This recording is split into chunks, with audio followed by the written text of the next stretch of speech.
Eh bien, comme personnalité, j'ai le plaisir de recevoir, il y a peut-être de jeunes auditeurs à l'écoute qui ne le connaissent pas. Il a fait grand bruit et son nom est toujours là dans le décor. Claude Péloquin, auteur, poète, écrivain, conteur, chanteur, aussi conférencier. Il a même écrit des chansons pour Robert Charlebois, entre autres. Et ce qui nous fait retenir le nom de Claude Péloquin, c'est en 1969, cette fameuse phrase qu'il avait inscrite sur une muraille de Québec, qui est toujours là, mesdames, messieurs, et qui s'adresse aux Québécois qui n'ont pas l'air à comprendre. Il est vrai que 50% des Montréalais ne sont jamais allés à Québec. Vous n'êtes pas tannés ou vous n'êtes pas écœurés, bande de caves, de mourir. Bonjour, mon cher Claude. Bonjour, M. Proulx. Il y en a qui vous traitent d'imam québécois. Ça vous fait rire. Qu'est-ce que vous pensez des imams? Qu'est-ce que je pense des imams? Ça a pris 100 ans pour qu'on se débarrasse des curés, puis là, ils rouvrent des mosquées à Montréal. Il y a 62 mosquées à Montréal. Oui. Les religions, c'est de la merde. Il y a 80 dans la grande région, des mosquées. Ouais. Moi, sur mes bras, j'ai des tatouages d'espèces d'animaux en voie de disparition. Oui, vous devez avoir un Québécois. Bientôt, je vais me faire tatouer une fleur de lys. Je vais vous dire ce que tout le monde pense. D'abord, je veux faire une mise en garde. J'ai passé toute ma vie avec des immigrants.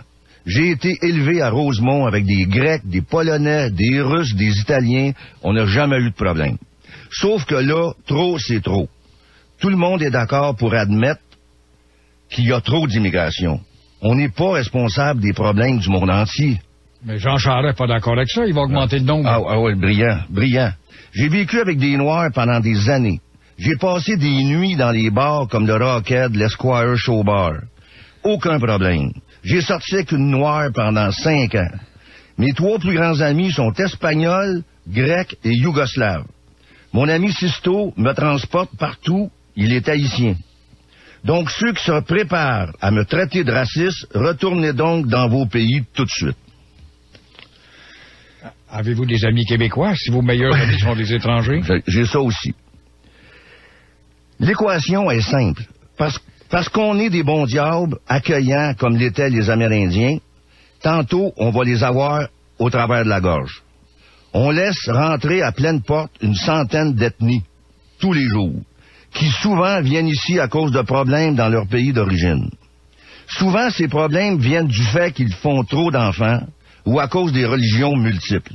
Ici, on est rendu avec 60 mosquées ou plus, et ils font des bébés à tonnes. Bientôt, ils vont être tellement nombreux qu'ils vont voter pour les leurs aux élections. Donc, le chaos qu'ils ont quitté pour une vie meilleure s'installera chez nous. Oui, mais ils ont quitté leur pays pour éviter le chaos et venir dans un pays tranquille. Ils vont l'installer ici, le chaos. Oui. À Paris, il y a maintenant des rues bloquées par la prière 5 fois par jour. Il y a des quartiers en France où la police n'y va même plus quand tu fais 911. C'est ce qui nous attend ici. La France va forcer la laïcité. Alors, ils vont venir au Canada.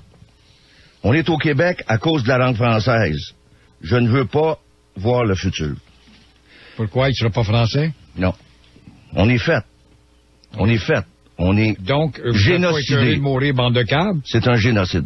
Ben oui, mais prenez-vous-en au cas. Vous l'avez dit sur votre mural à Québec. Vous n'êtes pas écœuré de mourir, bande de câbles? Ben, nos politiciens, on est des mous.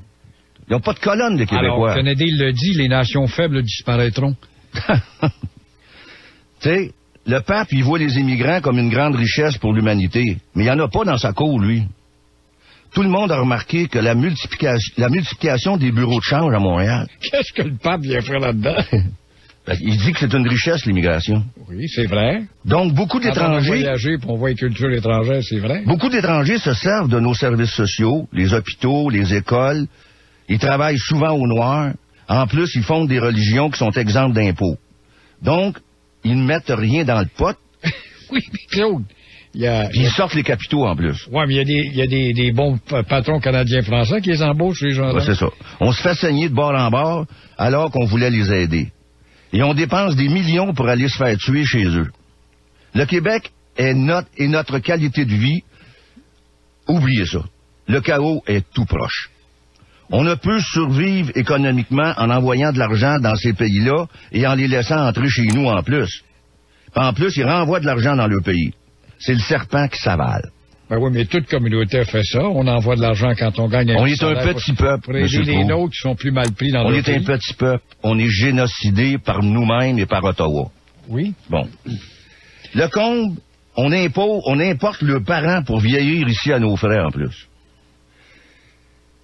C'est pas normal qu'il y ait des étrangers, des Roumains qui quittent sur les rues avec des enfants à Montréal. Qui a fait rentrer ce monde-là? Les Roumains constituent une des main-d'œuvre les plus travaillantes qu'on a à Montréal. Hier, là, j'ai vu une jeune fille. Vous écoutez l'imam Claude Péloquin, mesdames, messieurs. Pas plus que 20 ans. Elle en avait 3 enfants. Ben oui, nous autres, on n'en fait pas. On était 6 millions, on était correct. Un qui meurt, un qui vient au monde. Oui, mais on vieillit, puis on n'a pas de relève. On n'a pas à payer des étrangers pour nous faire des enfants chez nous. Oui, mais il faut remplacer la jeunesse, on n'en fait pas.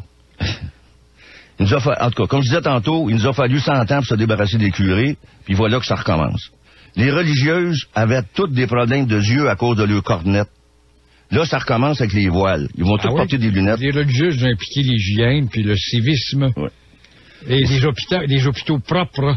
Les religieux qui nous ont donné ça. C'est l'assurance maladie qui paye pour ça. Oui. On n'a pas à endurer les accommodements déraisonnables.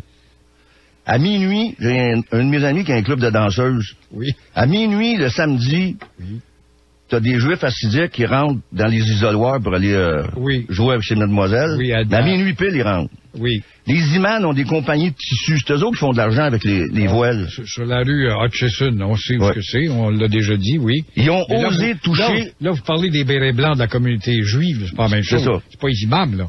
Ils ont osé toucher à la cabane à sucre, à la RCMP. J'ai vu un rabbin se faire pousser par des jeunes. Air Canada. Ouais. J'ai vu un rabbin se faire pousser par des jeunes assis au volant parce qu'il n'a pas le droit de partir son char.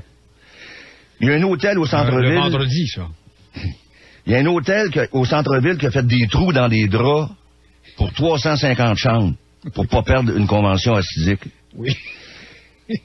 Il y a des élévateurs qui sont bloqués le samedi. Le samedi, ils bloquent les élévateurs parce qu'ils n'ont pas le droit de peser sur le piton. Oui. C'est ridicule. Ça, c'est à Chicago que c'est arrivé. Là, il y en a partout aux États-Unis. Oui. Ils n'ont pas le droit de toucher à l'argent le samedi. Ça fait qu'ils appellent des taxis avec la machine, la petite machine pour les cartes de crédit, parce qu'ils n'ont pas le droit de toucher aux billets. Mais là, j'avais changé de communauté, là. C'est toute la même merde. C'est toutes des religions. Ils ont osé demander des cours de justice différentes des nôtres. Hey, on les a accueillis. Pourquoi qu'ils n'arrêtent pas de demander puis de demander? Parce que Jean Charest ne dit rien, ils en profitent. Ils profitent du silence de vos autorités. Monsieur Proulx, j'ai découvert au Québec, il y avait des Juifs qui ne payaient pas de loyer depuis 15 ans. Oui. Et la communauté avait ainsi des plus grosses subventions du gouvernement. Oui. C'est de la fraude, ça. C'est de la fraude ou de la naïveté de la part de ceux qui laissent faire ça? Ils ne seront pas capables de les expulser. En Italie, ils ont mis des paravents à la plage pour que les islamistes ne soient pas vus. Mais ils regardent bien nos femmes, eux autres, par exemple. Ils sont toujours belles, puis bien habillées, puis sexy. Hein? Ils se gênent pas pour regarder nos femmes. Fermons donc les frontières, le temps d'absorber ceux qui sont déjà rentrés. Mais c'est pas possible de parler de même en 2007, Claude Péloquin. Le grand rabbin Claude Péloquin qui vous parle, ou l'imam Péloquin, mesdames, messieurs. En tout cas, moi, je dis pas que je suis catholique québécois. Je dis que je suis un Français ou un Canadien. On dirait que, depuis des années, tous les soirs, ils sont aux nouvelles à se serrer la main en Palestine puis en Israël. Accueillons donc ceux qui veulent de l'aide véritable, ceux qui ont vraiment besoin de nous. Les Français disent au monde entier qu'ils ont des guerres de gang à l'américaine dans leur ville. Ils se trompent. C'est de l'immigration africaine, haïtienne, tamoule, asiatique qui est leur problème. Quand on était jeunes... Vous avez dit que j'aviez des amis haïtiens tout à l'heure. Oui, oui. Mais les Haïtiens sont devenus un problème? Ben, les gangs d'Haïtiens, on n'avait pas ça avant. Quand on était jeunes, on se battait à coups de poing, nous autres, pas avec des machettes puis des couteaux. Ben oui, mais autre époque, autre mœurs. Ah, t'as. Puis, une fois qu'ils ont purgé leur peine, on les déporte pas. Tu sais, le malade, le Mahmoud El Tomi, là, qui a tué sa femme ou des membres de sa famille, on va le garder ici après qu'il ait servi sa peine. C'est triste, ça. Quand quelqu'un va-t-il enfin mettre ses culottes et dire que l'engorgement dans le système hospitalier, c'est à cause du trop-plein d'immigrants? Ben, bien des Québécois qui ont du rhumatisme aussi. Moi, je dis ce que le monde pense tout bas. Oui, mais ils n'ont pas l'air à penser pour eux autres. Monsieur Proulx, vous allez pas me faire coller qu'il y avait 40 000 touristes en même temps en vacances au Liban? Ils vivaient là avec leur carte d'assurance maladie. Il y avait la double citoyenneté. Voilà. Qui a fait entrer une vieille gitane? Attention, les Libanais chrétiens, ça, M. Péloquin, M. l'imam. En tout cas, moi, je veux mettre une fois pour toutes le point sur la table. Oui. Les problèmes liés à l'immigration sont si flagrants que même les immigrants commencent à se plaindre des immigrants. Ça dépend lesquels. Ouais. Il y a des immigrants qui trouvent qu'il y a trop d'immigrants. Lesquels immigrants? Ah. Les Irlandais, quoi. J'entends ça tous les Polonais. jours. C'est trop, c'est trop. On a fait notre part, on est un petit peuple. Oui, mais on est un des peuples les plus vieillissants de la Terre. Ah. Moi, j'aime le monde, M. Proulx. Oui, je vois ça. J'aime la vie. Je vois ça. Mais je peux pas supporter la dégradation. Ça me révolte. Oui. On a tout pour être heureux ici. Oui. Faut arrêter le génocide. Vous êtes pas heureux, là. Faut arrêter le génocide de la nation québécoise. Puis là, j'ai demandé à M. Landry d'arrêter d'employer le mot souveraineté. Je l'ai rencontré en personne dans son bureau. Oui. J'ai dit, dites plus ce mot-là, souveraineté, ça veut rien dire. Oui. Parlez-moi donc d'indépendance. Oui. Puis enlevons le droit de vote aux étrangers qui viennent d'arriver. Faisons un paradis fiscal avec le Québec. Oui. Moi, j'ai mal au Québec. J'ai mal au Québec. Puis là, vous allez enlever vos tatouages. Je vois que j'avais les bras, les avant-bras, là, marqués par des tatouages. Des espèces en voie de disparition. Illustrent des animaux en voie de... Sauf que l'éléphant, il a pris du mieux. M. Péloquin, l'éléphant a pris du mieux parce que maintenant, les Chinois, ils n'ont plus besoin de la poudre de corne ou d'ivoire avec le Viagra. Fait que l'éléphant a régénéré. Faut aller au Zimbabwe pour s'apercevoir qu'il y a une surpopulation d'éléphants. Fait que vive le Viagra. Et vous, ça a apporté quelque chose. Alors là, vous allez enlever ces tatouages-là pour ajouter un tatouage qui rend hommage... La fleur de lys. ...à une nation en voie de disparition. C'est ça, fleur de lys. Alors, on a l'imam Claude Péloquin, ou je ne sais pas, le grand rabbin choisi, mais qui veut faire tout un nettoyage au Québec, mesdames, messieurs. Ceux qui m'ont dit que j'avais exagéré en invitant Saïd Jaziri, eh bien, vous voyez qu'on donne les deux côtés de la médaille.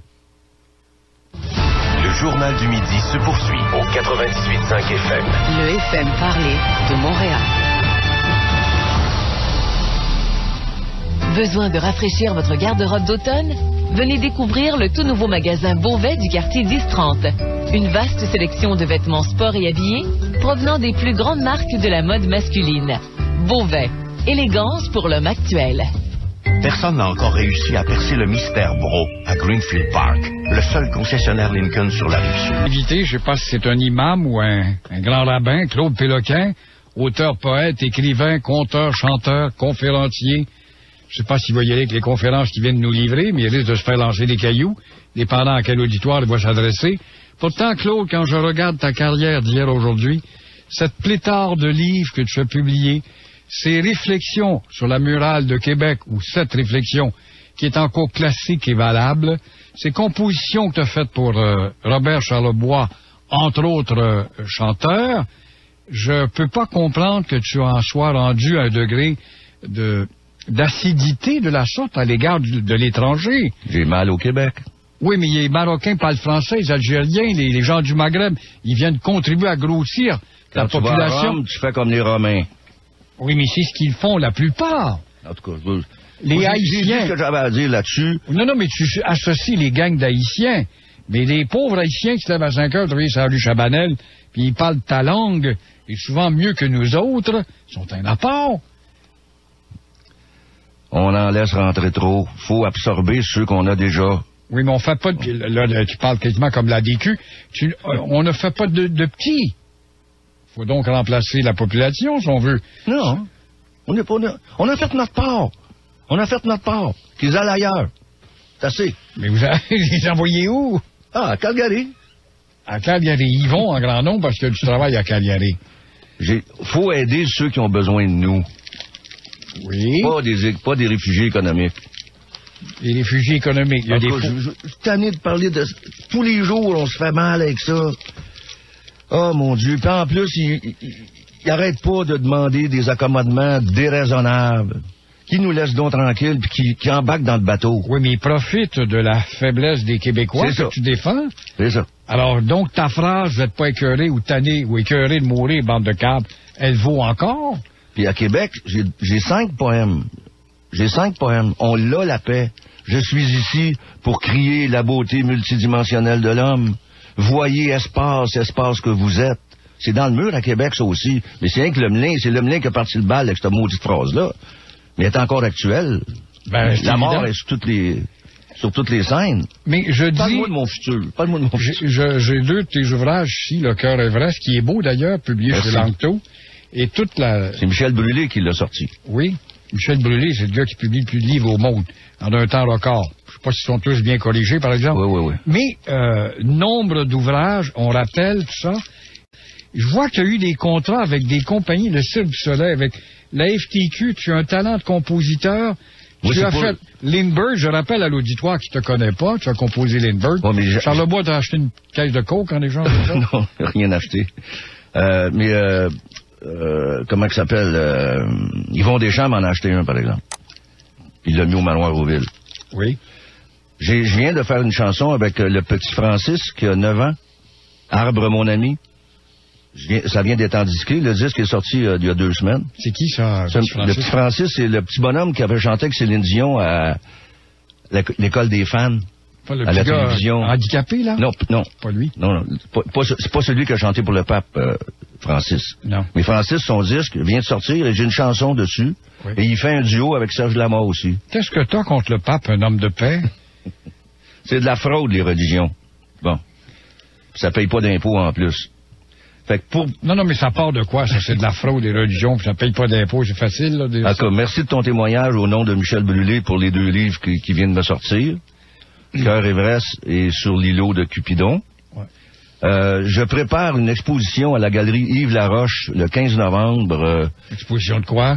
Une exposition, ça s'appelle Pierre et papier. Oui. C'est des textes. Je vais dans le fleuve à marée basse et je ramasse des galets et j'écris des poèmes dessus. Oui. Et j'écris aussi sur le papier Saint-Armand qui est fait à la main. Vois-tu, tu défends les Québécois, t'es vu par les autres et contre les ethnies tout à l'heure, mais Québécois lisent pas, c'est un des peuples qui c'est pas une raison pour moi d'arrêter d'écrire. Oui, mais je veux montrer aux jeunes qu'écrire, c'est pas seulement faire des poèmes, faire des livres. Écrire, je fais des chansons, je prépare un spectacle avec Zilon, le peintre de la rue. Oui. On fait un spectacle ensemble bientôt cet hiver. Oui. Qu'est-ce que tu penses des gens, tu parlais des imams tout à l'heure, tu les as pas manqués, même que les grands rabbins, qui interrompt le travail pendant le ramadan à une compagnie d'aviation. C'est toute l'hypocrisie. Oh non, oui, mais ils ralentissent le travail. Ah. Es-tu de gauche ou de droite? Il n'a pas de connaissance parce qu'ils mangent pas comme faux. Es-tu de gauche ou de droite? Ou nulle part. Je suis nulle part. L'extrême centre. Alors que la gauche dit que le bonheur est dans le travail, voilà qu'on laisse faire ça chez la gauche. Les gens-là viennent ralentir la productivité au nom de leur prière. Ouais, c'est beau. C'est beau, les religions. Je pensais qu'on s'était débarrassé des curés, mais là, ça recommence. Alors, je vois que les lignes sont pleines, mon cher Claude. 790-98-50. Claude Péloquin, dont certains ne le connaissent pas chez les jeunes peut-être, et d'autres se souviennent très bien de ce gars qui, en tout cas, a une carrière pour le moins variée tout de suite après la pause. J'avais entendu tout à l'heure sa plaidoirie sur la situation actuelle ou le portrait actuel qu'il voit, lui, ou a pu peindre à propos de l'envahissement de l'immigration. Ça va nous prendre un Charles Martel pour arrêter la montée musulmane, c'est tout ça? Hein? Ah, mon Dieu, que ça fait pitié. On va échanger avec le public dans quelques instants. Le journal du... Alors, vous avez entendu la plaidoirie de Claude Péloquin face à l'envahissement migratoire et sera-t-il le Charles Martel des temps modernes? Il y a des gens qui se demandent si on doit l'appeler l'imam ou le grand rabbin, mais il dit tout simplement qu'il exprime l'écœurement des Québécois. On va voir si c'est vrai. 790-98-50. Vincent est le premier intervenant. Bonjour. Oui, bonjour à vous deux. On vous écoute. Tout d'abord, M. Proulx, vous passez pour un enfant de cœur à côté de M. Péloquin. Ça doit faire changement. Écoutez, M. Péloquin, dans une autre époque, il y a 50 ans, on aurait pris vos propos pour du national-socialisme. Mais je vous dirais que sans approuver ou aller de l'avant avec vos propos à 100%, je peux comprendre l'écœurant titre ou l'extrémisme que vous avez. Parce que moi, comme Québécois, je ressens un peu la même chose. C'est-à-dire qu'à un moment donné, on sent que les portes sont ouvertes pour tout et personne. Mais cependant, puis j'apporte une nuance, comme M. Proulx dit, il ne faudrait pas mettre tous les immigrants dans le même panier parce que moi, je travaille avec... J'ai un de mes collègues que je travaille, c'est un musulman. Il s'était fait attirer au Québec parce qu'il était professionnel de la santé et il a jamais pu pratiquer dans sa profession parce que finalement, on l'avait attiré faussement. Là, il trafique dans un autre domaine. Mais il y en a beaucoup comme ça. Je vous avoue que c'est peut-être une minorité, mais il y a des gens comme ça qui, il y a peut-être 30 ans, lorsqu'ils sont rentrés au Québec, provenant de d'autres pays, avaient à avoir une rigueur. Ils devaient apporter quelque chose à la société, économiquement, enfin. Puis maintenant, par contre, c'est là où je vous rejoins. C'est là où est-ce que malheureusement, on ouvre les portes pour rien. Mais j'imagine que si vous faites des conférences, si vous amèneriez de la nuance à vos propos, je suis convaincu que vous apporteriez beaucoup à un débat et politique. Et c'est pour ça, j'imagine, que la vécu a tant de popularité présentement. Mais est-ce que présentement, vous êtes vraiment contre tous les immigrants ou vous voulez plus en avoir du tout? Non, moi, je les aime tous, mais commençons On a vu ça. par s'occuper de ceux qu'on a déjà, puis fermer le robinet. Mais quand vous dites, je connais des immigrants qui en ont ras-le-bol, des immigrants, Oui. lesquels? Quelle communauté? Ah, des Grecs, des Italiens, ils sont tannés. Oui, mais c'est des vieilles communautés qui sont entrées au lendemain de la guerre, qui ont eu le temps de Oui, mais s'intégrer. ils voient Ils sont chrétiens, même si vous ne l'êtes pas. Ils voient l'envahissement. Il n'y a pas un peuple qui peut supporter ce qu'on a mangé comme envahissement. C'est un génocide de la nation québécoise. C'est le rapport du RAM qui s'applique, quoi? Il est fou. C'est tout. Mais M. Vincent, vous voyez qu'il va l'air d'être prêt à nuancer quand même, là. Merci beaucoup, M. Vincent. Il n'y a pas de l'air à vouloir nuancer, mais moi, vous savez, honnêtement, si moi j'étais immigrant, je viendrais immigrer au Québec parce que M. Pro l'a dit tantôt, c'est pas la faute autant des immigrants que la faute des Québécois qui ne sont pas revendicateurs et qui ne protègent pas leurs acquis. Je veux dire, les Québécois sont bien bons pour revendiquer leurs acquis quand c'est le temps de parler de leur job pour les syndicalisations, mais quand c'est le temps de parler de valeurs, de leur culture, de leur langue, de leurs acquis religieux ou, enfin, simplement de leurs valeurs comme peuple, on n'est pas là. Et puis, Voilà. Ce que Vincent vous dit, Claude Péloquin, c'est exactement ce que vous avez écrit sur la murale de Québec. Fait que rien n'a changé. Fait que prenez-vous-en au vôtre, là. Non? Ben, on n'a pas de colonne. On est un peuple de mou. Ben voilà, c'est Merci, la section de M. Merci, Péloquin. M. Vincent. Merci, M. Vincent. Yvon qui est là. Bonjour. Bonjour, M. Pro. Bonjour, M. Péloquin. M. Claude Péloquin. Je tiens à dire que je suis 100% pour vous. Tout ce que votre opinion a dit à venir jusqu'à maintenant. Êtes-vous sérieux? Mis à l'heure avec vous. Ah oui, êtes-vous Merci, certain que monsieur. vous appelez pas de l'asile d'Auguste ou de Saint-Jean-de-Dieu, là? Non, M. Pro. Non? Je tiens à dire... Toi, oui. Il devrait dire... le gouvernement devrait couper de la moitié la rentrée des immigrants au Québec. Voilà. Et, là, pour le respect de la langue, premièrement, ils viennent ici... Quel âge avez-vous, Yvon? Quel âge avez-vous? Moi, j'ai 57. Vous regardez pas dans les vitrines? Oui, je m'en fous. Vous regardez pas dans les vitrines un peu partout? C'est écrit, nous embauchons. Vous écoutez pas. Nous embauchons et pas capable de combler les emplois. Alors, est-ce que ça prend pas d'immigration pour combler? Non. Ah oui? Ah ouais, mais alors les Québécois sont trop paresseux pour aller travailler? Non, c'est parce à force de rentrer des immigrants, on est obligé d'engager des immigrants pour s'occuper des immigrants. Ça fait que c'est une hémorragie. Ben, mon opinion personnelle, je suis d'accord avec vous, M. Claude, 100 000 à l'heure. Merci beaucoup. Il devrait couper l'immigration rentrant au Québec. Le temps d'absorber ceux qu'on a déjà. Alors voilà pour... Il y a une autre chose, mon dernier point. Oui. Je demeure à Saint-Eustache. Oui, on le sait. Tantôt. À Montréal, ils disent qu'il manque de logements. Ben, bâtard, ils rentrent ça. Il manque 8 000 logements à Montréal, mais il en rentre 45 000 par année au Québec. Comment voulez-vous arriver? C'est ça que le monde ne comprenne pas. Bon, ben c'est très bien. On voit que vous avez une Merci, monsieur. belle communion de pensée avec notre imam. Pascal, bonjour. Bonjour. C'est vraiment bon aujourd'hui. Ben moi aussi, je bois les paroles de M. Péloquin. Là, c'est dommage qu'on l'entende pas plus souvent. Là. Moi, ça fait une trentaine d'années que je vous écoute. Ben, on a vos opinions au compte-gouttes. Là. Moi, je me souviens, j'ai connu à l'époque de M. L'Indien. Là. Ah oui. Puis j'aimerais ça encore entendre de ces chansons-là. Y a-t-il moyen de trouver ça quelque part, vos chansons? Non, la maison Mucho Gusto a fait un CD avec le Péloquin Sauvageau. Oui. Il est sorti en CD. On peut le trouver? Oui, il est en magasin chez Archambault. Sérieusement? Puis il est au nom de Claude Péloquin? Oui, c'est la même pochette avec la paire de fesses de bébé, là. Puis c'est sur quelle étiquette? Mucho Gusto, c'est Jean-Christophe Laurence de La Presse qui a cette petite maison-là. Et ils ont repris le vinyle en CD. Ah oui, ben c'est fantastique. Ils ont fait l'infonie aussi. OK. Bon, ben je vais essayer de jouer ça. J'aimerais ça qu'on vous entende plus souvent. Merci beaucoup. Bonjour. Mais Monsieur Péloquin, vous dites que vous êtes conférencier, vous multipliez pas les offres pour aller porter la parole sur la scène, je sais pas moi, les clubs Richelieu, les chambres de commerce, ou chez les capitalistes, vous pourriez être bien reçu. J'ai d'autres choses à faire dans la vie. Non, mais c'est pourquoi vous signez, je suis conférencier, si on vous entend pas. Ben, je suis conférencier dans un taxi. Dans les taxis. Pascal, bonjour. Oui, allô? Sylvain, bonjour. Oui, bonjour. Oui. Monsieur Proulx, vous dites que les Québécois se tiennent pas debout, mais vous en avez un là, qui se tient debout présentement devant vous. Merci. Ça, c'est bien, ça. Vous représentez une majorité des Québécois qui aimeraient parler, mais que M. Proulx a toujours l'occasion de les flocher. Je sais pas si ça va m'arriver, mais de toute façon, c'est vrai qu'il y a beaucoup trop d'immigrants ici. On est en train de se faire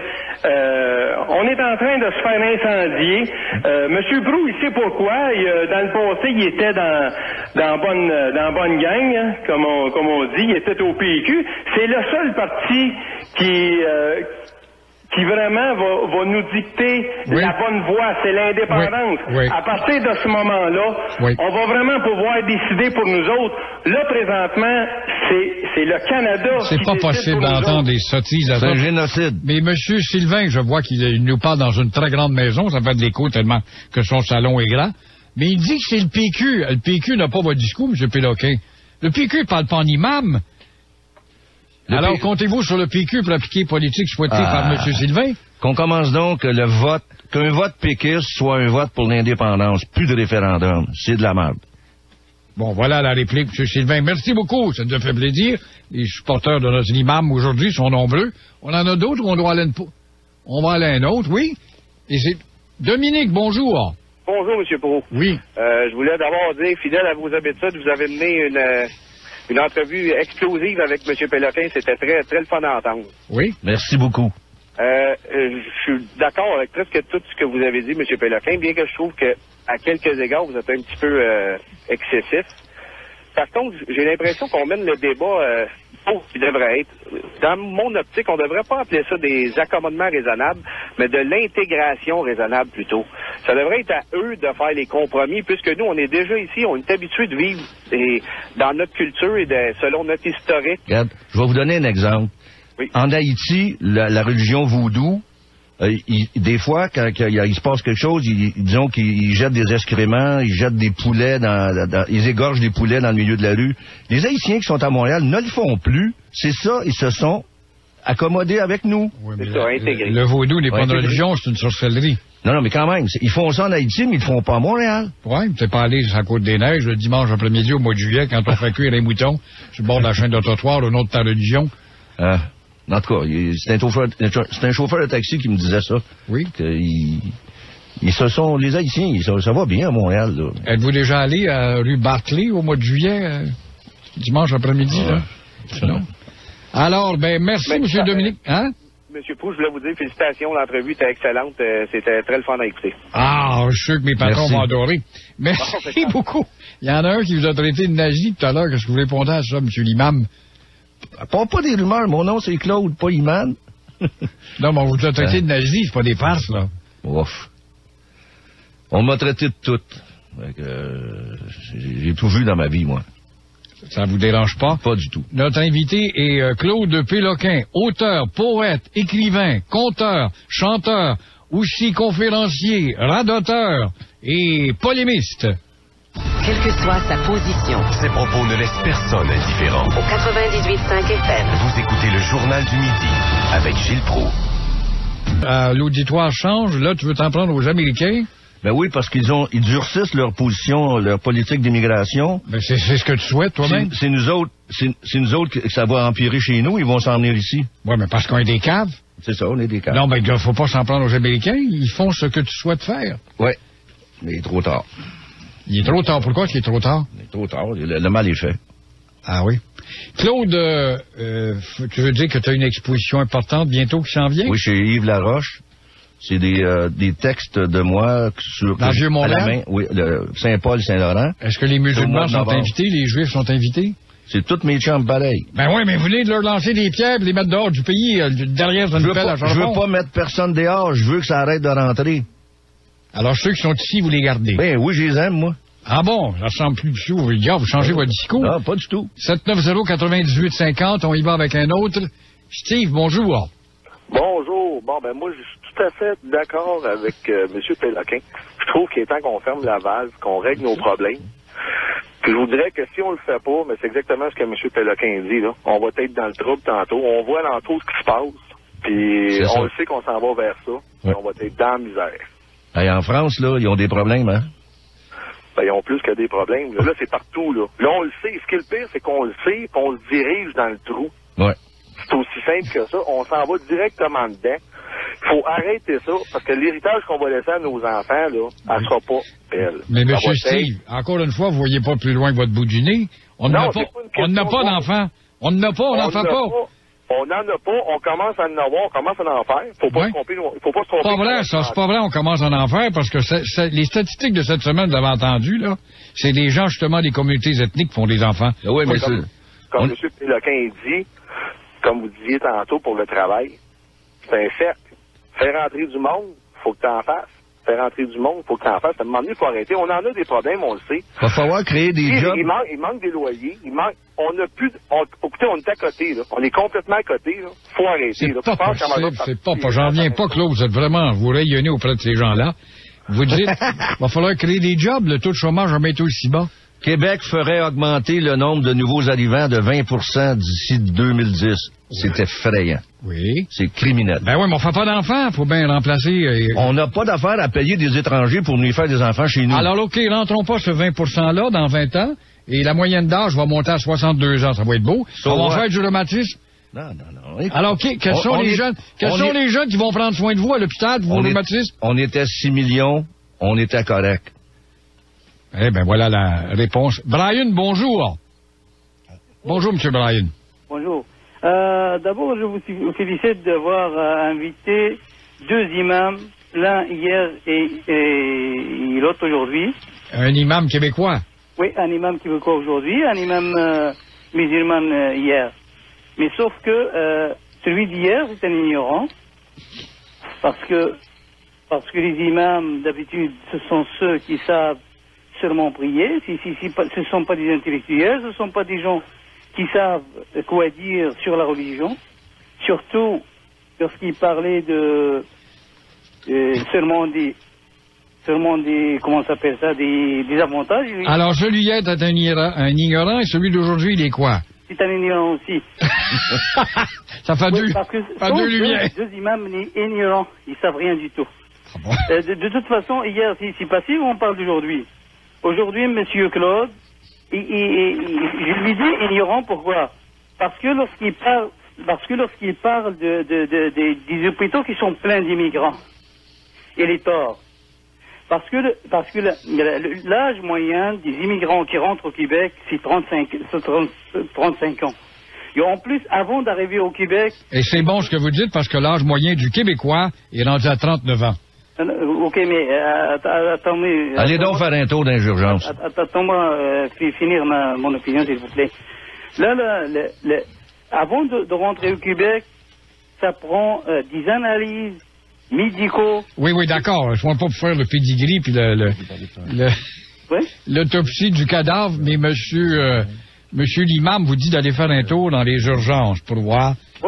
Oui, j'ai été déjà, moi aussi, j'ai des enfants, j'ai été pas mal de fois. Mais... De toute façon, l'imam ne vous écoute plus, là. Il est en train de discuter, puis il Il est faut rien savoir. Oui, voilà. Ben, merci, M. Bryan. OK, salut. On va voir M. Péloquin si le prochain est intéressant à parler. Quand ça va dans votre sens, vous mettez les écouteurs. Quand ça va pas dans votre sens, vous sacrez les écouteurs par terre. Oui, bonjour. Allô? Claude, bonjour. Oui, bonjour. On vous écoute. Oui, Monsieur Claude Péloquin, s'il vous plaît.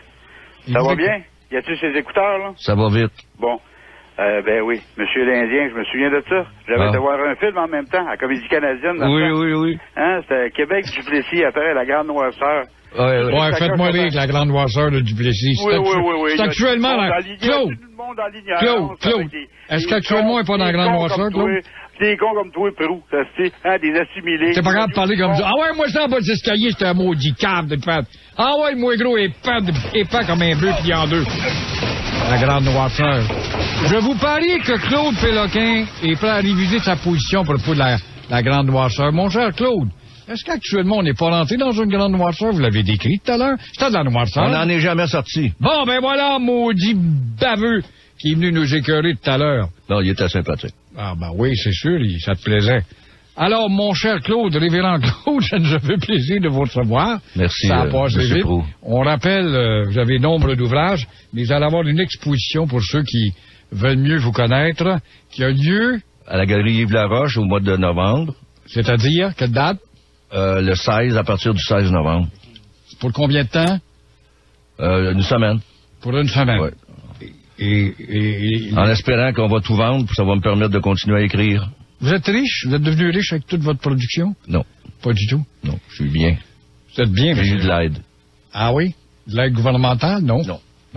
Ben, mon cher Claude, merci beaucoup et puis bonne poursuite de carrière. Merci, M. Proulx. Vous revenez à la surface et sollicitez les entrevues. Ne vous gênez pas. Lundi, chers amis, on a André Caron, président de la Fédération des commissions scolaires. On va parler de l'inutilité des commissions scolaires. Fred Rioux et Maxime Pépaquette étaient là à la mise en onde. Audrey Simard à la recherche. Au revoir. Bonne fin de semaine.